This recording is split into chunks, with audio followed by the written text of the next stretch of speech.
Welcome to First Sleep Aid, calm stories to help you unwind, learn, and fall asleep. From true crime to curious facts and thoughtful ideas, always softly spoken. Subscribe now and take a deep breath. You're in good hands. So let's set the scene. It's October 1918, New Orleans. Right, a city that's just buzzing. Jazz is starting to really take shape, this incredible raw energy spilling out onto the streets. Yeah, you can almost hear it. But alongside that vibrancy, there's this other current, right? Yeah. Something much darker. Oh, definitely. You've got the Great War still casting this long shadow, even though the end is sort of in sight. And then there's the Spanish flu. It's just devastating. Terrifyingly relentless. But in the alleyways, behind the music and the morning, there's this different kind of fear starting to take hold. Really quiet. Exactly. People are bolting their doors, suddenly very reluctant to be out after dark. Something feels wrong. Something's happening. They don't have a name for it yet, do they? For this menace. No, not yet. That name, the Axeman, that comes later. For now, it's just this unsettling feeling and maybe the start of a pattern. Very subtle at first. Like someone is slipping into homes while people sleep. Yeah, and nothing's taken. No valuables, no money. Just death. Brutal death. Which leaves the big questions hanging, doesn't it? Why these people? Why grocers often? Why against this backdrop of jazz and war and sickness? Why now? And that's really what we want to dig into here, isn't it? Not just listing the awful crimes, but exploring the city itself, this sort of fevered environment that birthed this specter. Right. We need to look at the violence that was already there, maybe unacknowledged. The whole mix of class, immigration, identity, Yeah. a city and a nation, really, that felt fractured. New Orleans has always been a city on the edge, hasn't it? Between land and water, cultures clashing and mixing, different languages, different rhythms. And in 1918, it feels like it's on another edge between the living and the dead. So yeah, as we get into this, we need to tread carefully. Seems the doors were already open, in a way. Absolutely, because even before the first documented Axeman attack, New Orleans in late 1918 was already simmering. It was this place of intense light and shadow. Full of contradictions. Looking forward, but also deeply tied to its past. Its swampy, complicated history. Yeah, and beneath that surface layer of jazz and life, there were these deep tensions. It wasn't a peaceful place waiting for violence. The unease was already woven into the fabric.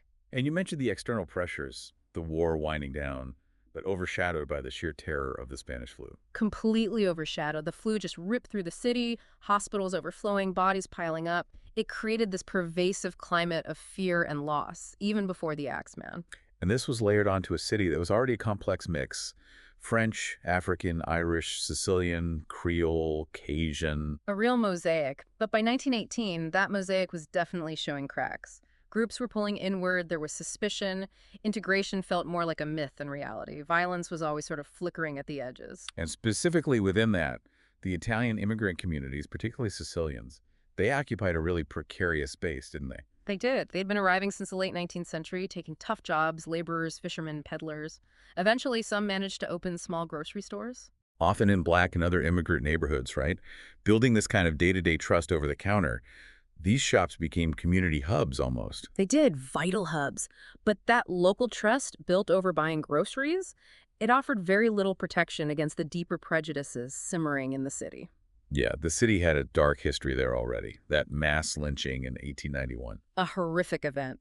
11 Italian men, accused but not convicted of killing the police chief, dragged from jail and publicly lynched, and nobody was ever held accountable. Sends a chilling message, doesn't it?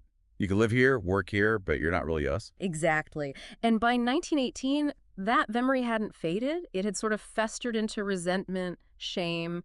Italians were tolerated maybe, but certainly not accepted. Slurs were common, even in newspapers. And that whole pseudoscientific racism of the time, classifying them as not quite white. Right, positioning them as a problem, scapegoating them. So they clustered together, often living right above or behind their shops for safety, for community. But it also marked them as separate. And it's in those very spaces, those family shops, that the first attacks began.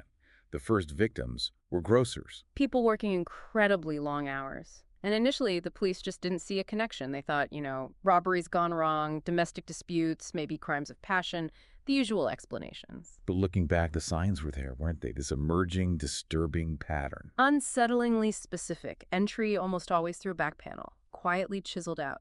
a chisel often left nearby, the weapon found at the scene, often belonging to the victims themselves. Which is incredibly creepy, that detail, using their own tools against them. It really is. And the other thing, nothing stolen, ever. No robbery motive, just silence and blood. So this violence didn't just appear out of nowhere. It tapped into something already present. Precisely. The Axeman, whoever he was, stepped into this pre-existing smoke, this tension. He wasn't just ending lives, he was shattering that fragile sense of safety for the working poor, especially immigrants living on the margins.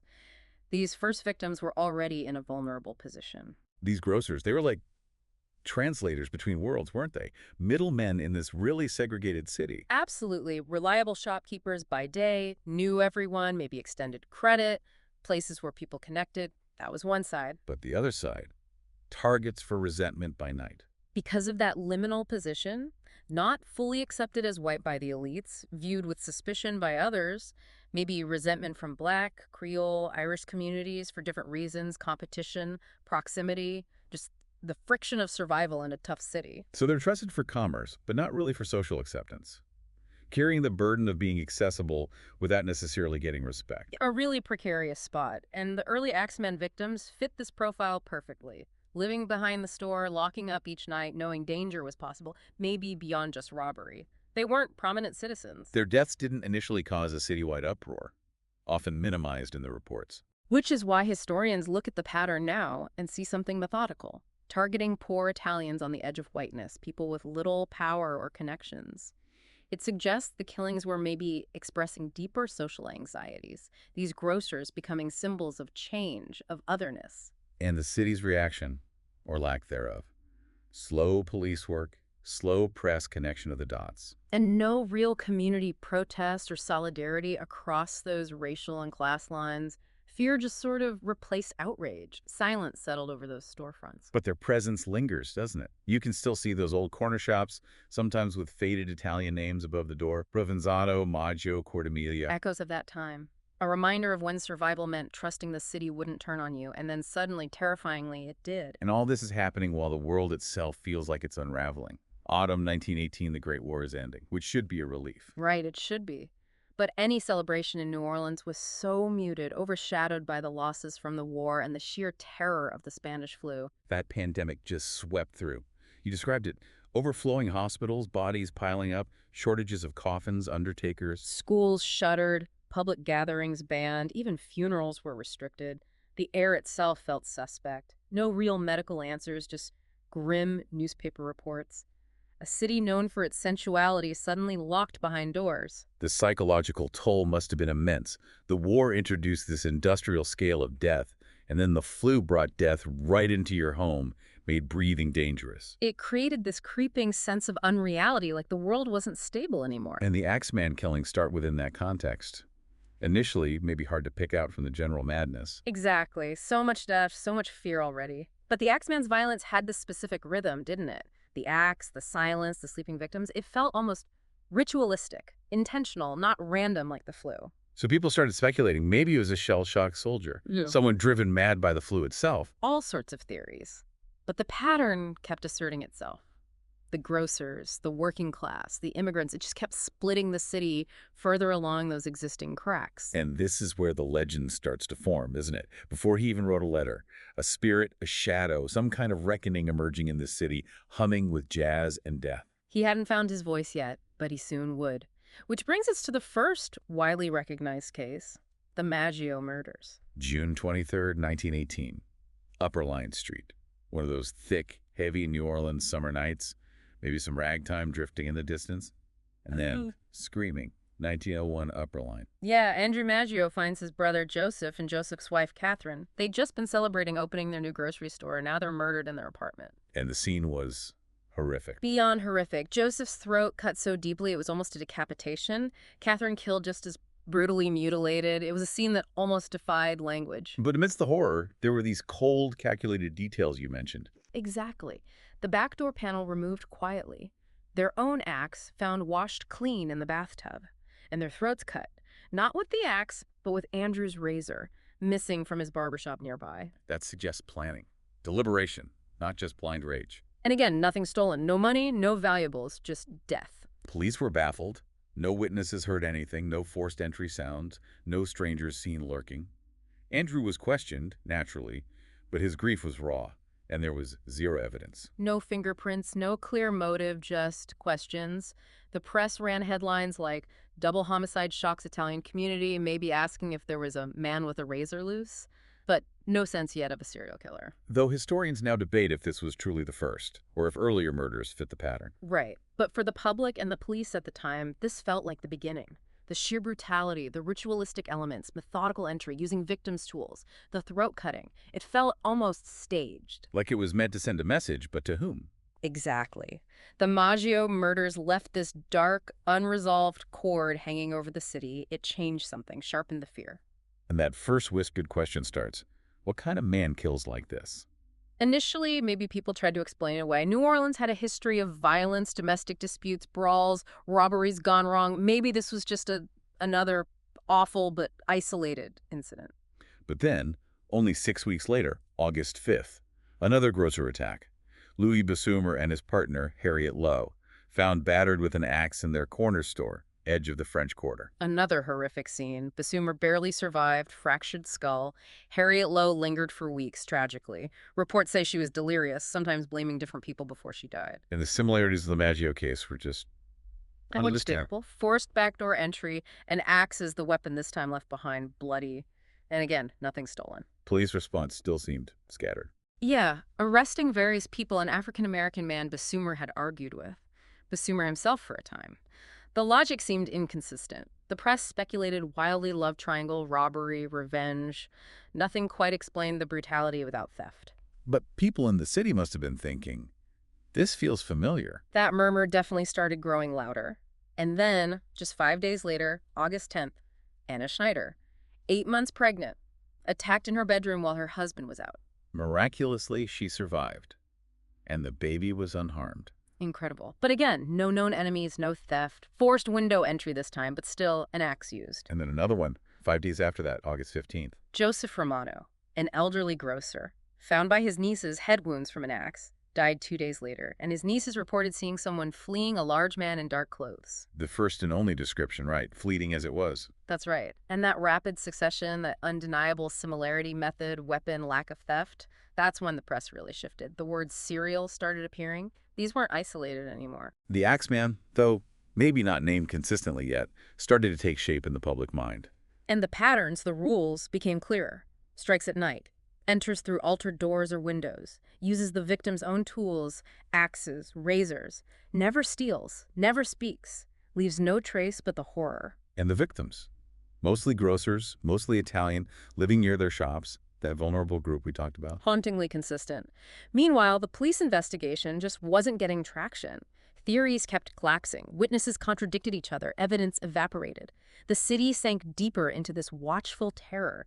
People started taking precautions. Each killing like another note in this symphony of dread, not frantic but rhythmic, a cadence the city was learning to fear. The pattern itself became this palpable presence, and then he decided to speak. March 13th, 1919.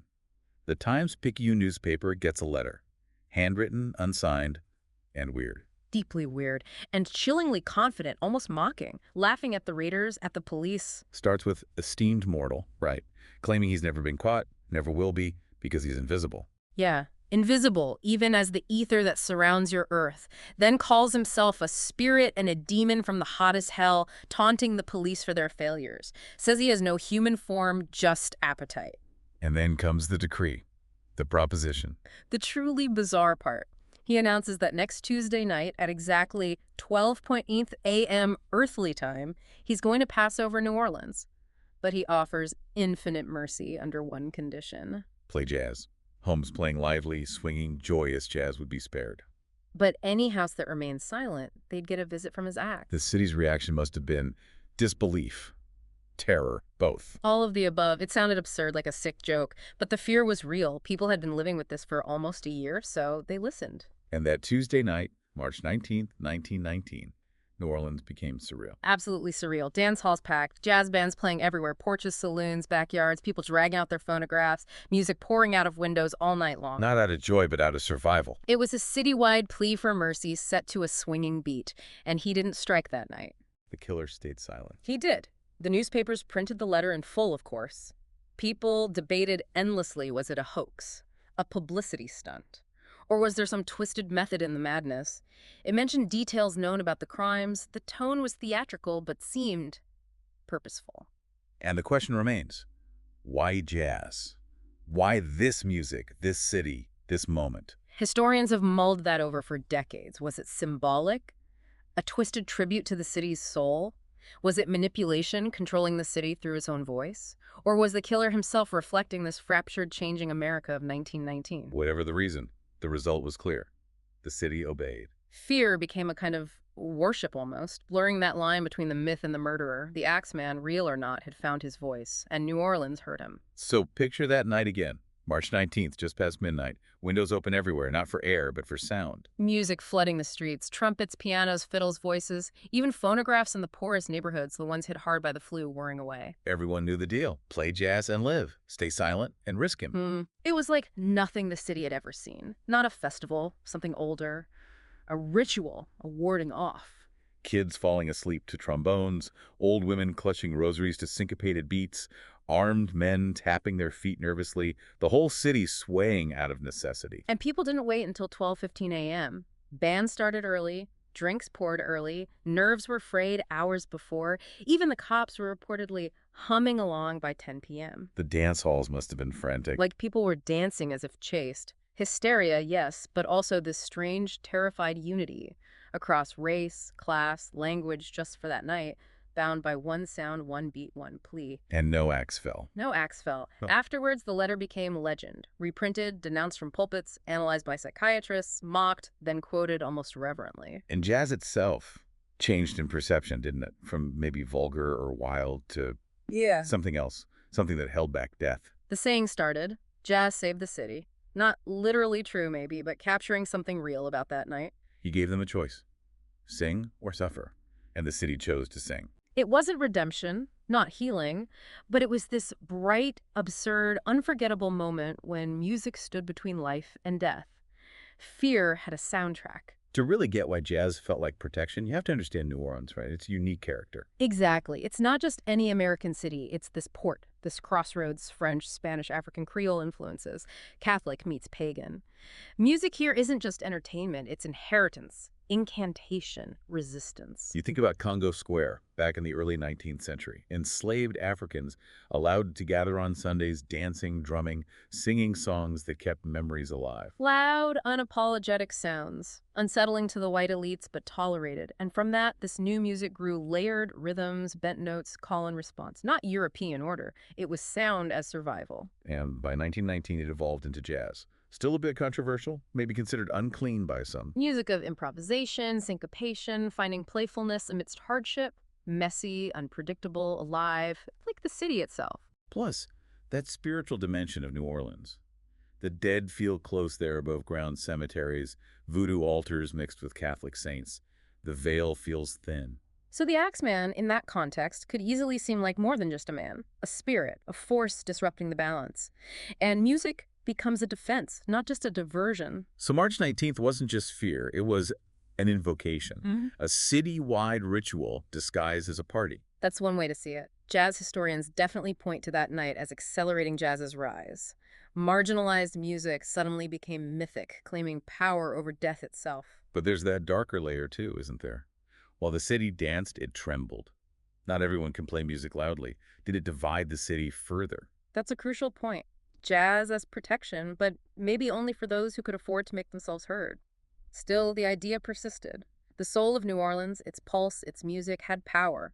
It couldn't be killed, only tested. And maybe the Axeman, if he was real and watching, felt that power. Or maybe, like some spirits, he feared the sound of the drums. Either way, he stayed silent that night, which leads to the morning after, March 20th, 1919, sunrise.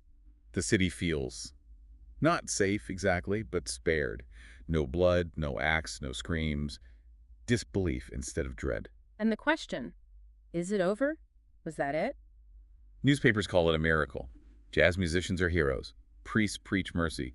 Cynics say coincidence.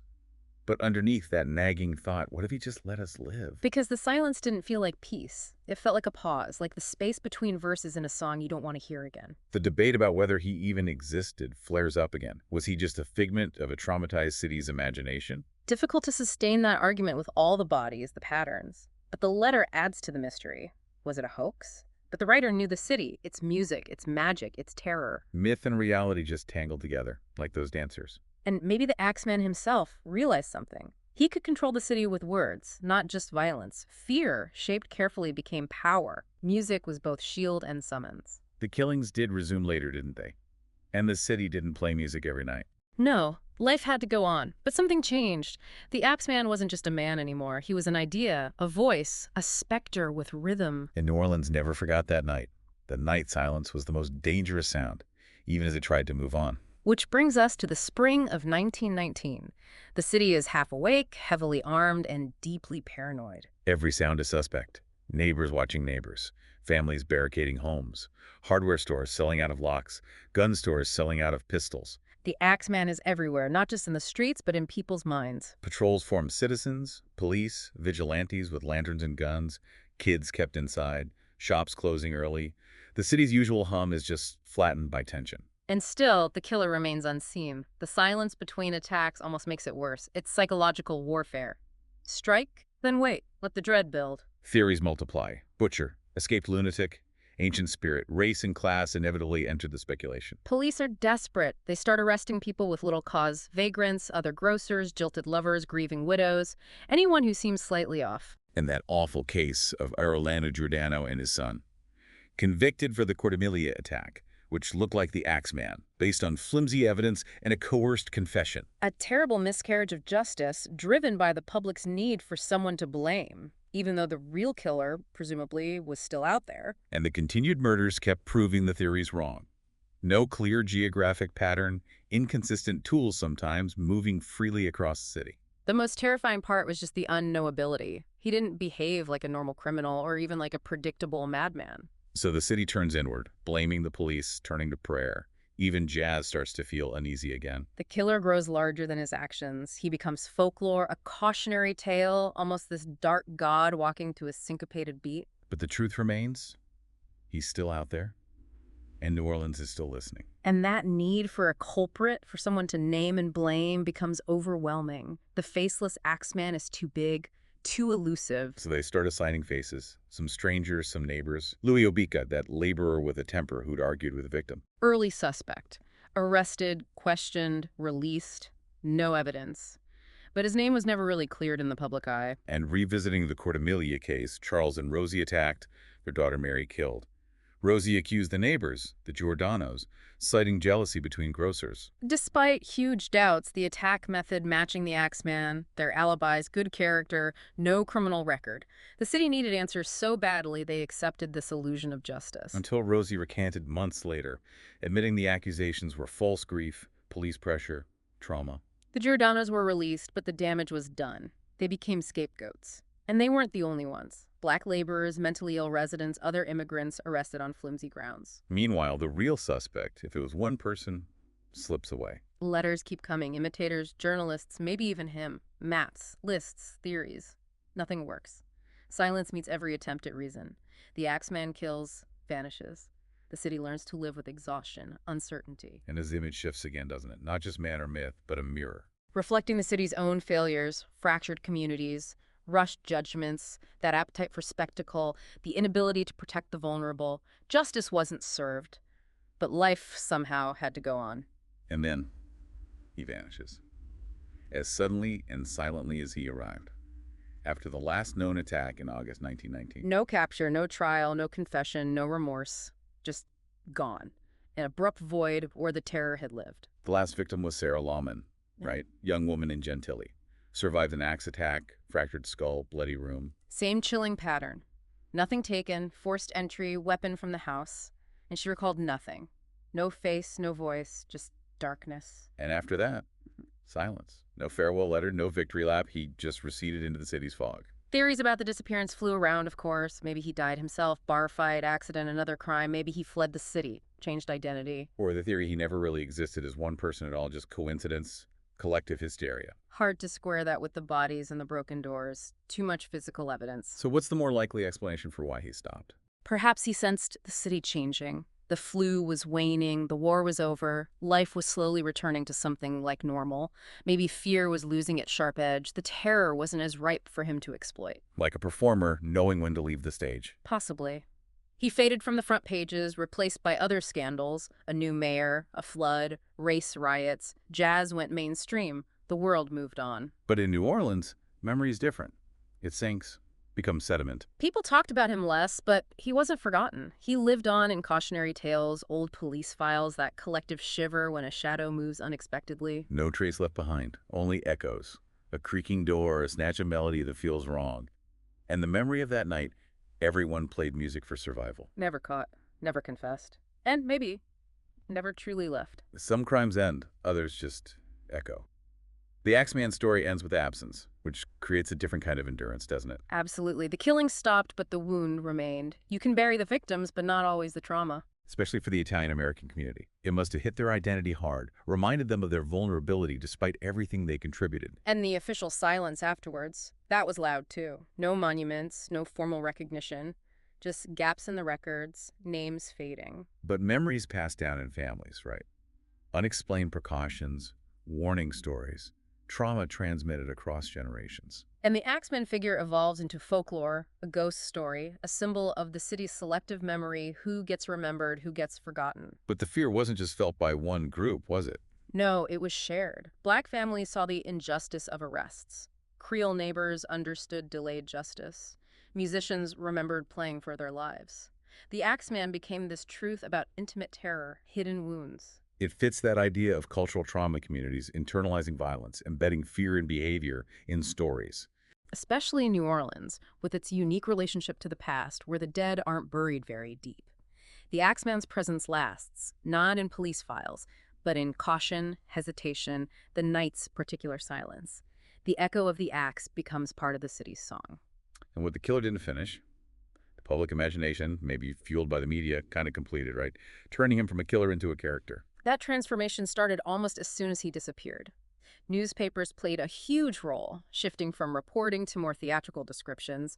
Phantom Slayer, Jazz Demon. Victims became clues. Fear became spectacle. And that infamous letter gave him a voice, a persona, madness, performance, dark poetry. It just amplified the myth. Then came the pulp magazines, radio shows, true crime books, gothic stories. He got rewritten endlessly failed musician, devil spirit, time traveler, avenger, just a blank slate for anxieties. With no clear face, he became every feared face. And popular culture keeps adding layers. Music references, American Horror Story podcasts, games, Halloween costumes. The myth grows louder than the man. Details blur. Victims become footnotes. The context of 1918 gets sanded down for a good mystery. It's something we do, isn't it? Turn killers into puzzles, confuse violence with fascination, dress trauma up as narrative, asking who without really grappling with why, or only asking why for entertainment. And the Axeman shows the consequence. Never caught, never identified, he remains pure myth, perfect for projecting fear, fantasy, guilt onto. But the harder question we rarely ask is, what does it say about us that we turned a killer of sleeping families into a jazz legend? That question hangs there. He didn't make himself a monster alone. We helped. So what do we do with stories that have no ending? The Axeman persists because it wasn't solved. We're left with silence, broken bodies, a city moving on. But things don't always stay buried. He haunts that space between history and memory, reminding us how fragile our records are, how easily we forget. And the victims get forgotten most easily. Their names lost, graves weathered, their humanity overshadowed by his myth. They were more than victims. We remember the axe, not the hands holding it. The music, not the silence before the scream. The myth, not the mourners. New Orleans knows about shadows, though. Beauty coexists with darkness. Music is sometimes a response to terror. And that night in March 1919, it's more than true crime. It's a parable, a spell, a truth about a city that sings even when it's afraid. The questions about the killer who, why did he stop? Yeah. They remain unanswered. But maybe the quieter, more important questions are about us. Why the delay in caring? Why the easy forgetting of victims? What do our myths conceal? What do they excuse? His silence persists, but the echo of his violence is still there, in the stories and in the silences we allow. Darkness lives in archives, footnotes. Sometimes what remains in the dark isn't the killer, it's ourselves. Some cities forget. New Orleans remembers. In its rhythm, its silence, the weight of its stories. Maybe the Axeman's unsolvable nature means he wasn't meant to be found, not in the usual sense. His real shadow isn't the man, it's the wound he left, part of that lineage of fear, marginalization, injustice. He just exploited the cracks already there. But maybe there's a takeaway beyond the dread, beyond the myth. That even a frightened, fractured city found a kind of unity in sound that night. Vulnerability is shared through music. Naming the fear, even if it didn't stop the killer. Sometimes, maybe that has to be enough. And the ghosts. Maybe some just want acknowledgement. The victims deserve remembering, not as characters or footnotes, but as people whose lives mattered. So we end where New Orleans often begins, between silence and song. Maybe in a home with a locked door, a record turning softly. Someone, somewhere, is still listening.